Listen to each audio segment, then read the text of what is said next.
How productive is it for you to take a look at the film against Cincinnati, and what do you take out of that at all?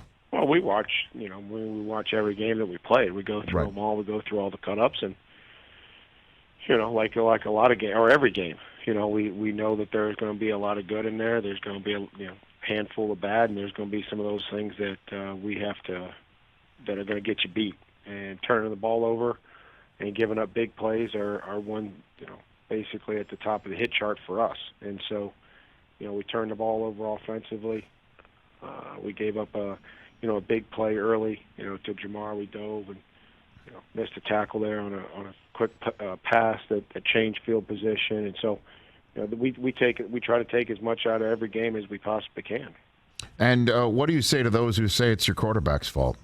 I'm sure you hear it. What do you say? Yeah, I think that's the easy answer. I think that there's a lot that goes into it. Ryan knows he has to take care of football, but everybody else knows that they have a job to do to provide a clean pocket. We got to run great routes, and we have to go catch the football in front of our eyes. And those are all three things. And Ryan's got to make great decisions. So those ultimately are what leads to interceptions, not just specifically in that game, but when you turn the football over or you fumble it, chances are, it's loose, or you're switching hands, or you're going to stiff arm, and the ball gets outside the framework of your body, and the second guy coming in, and so there's all ways that we can protect that guy who has the ball. He's got a responsibility, but everybody else has a responsibility as well to protect him. And the other two narratives about your team, or at least your team is associated with, is the fact of Russell Wilson is now in the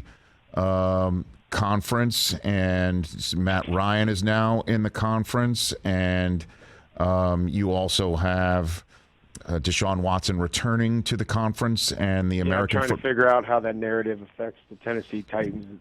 Yeah, well, the narrative is that you were the first overall seed, and the conference just got even more difficult. It's the National Football League. It's hard. We played however many teams, eight or nine teams that made the playoffs last year, and beat however many of them. It's going to be the same next year. Everybody's got $220 million to spend, and it's going to be great players on every team. That's why this game is great. That's why this league is great. That's why everybody loves it. 18 teams have a chance to make the playoffs, or how many did last year? 20-some teams. 56 games within the last 2 minutes are decided. 31 on the last play. Take your heart pills and buckle up. Mike Vrabel here on the Rich Eisen Show. And you know what I mean? You guys, you guys have been around this league forever. Yeah. And it's what it's like. No, I know that, and so again, I love it. You love the competition of it. I get it. I absolutely get it. That's why I wanted to ask you that question, Mike Vrabel.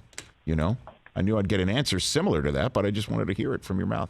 This is a lot. You're just dragging on. I really had to just answer the question. Well, I'm a Michigan man. I like to hear myself talk, Mike. Come on now. You understand me, Was it? Is this like baseball? Is it like a pitch clock? Am I on a pitch clock right now with you? Is that the way it works? Opening day today, huh? Yes, there is that too. Is AJ Brown on the trade block, Mike Vrabel? As long as I'm the head coach, I love AJ professionally, personally. I've gotten to know him well as his coach, and enjoy seeing him as much as I possibly can. So, saw him here, working out here earlier. Said hi. So, as long as I'm the coach here, I would want to have AJ Brown on my football team. Hey, you watched all the way to the end. Thanks for that. Watch more right here.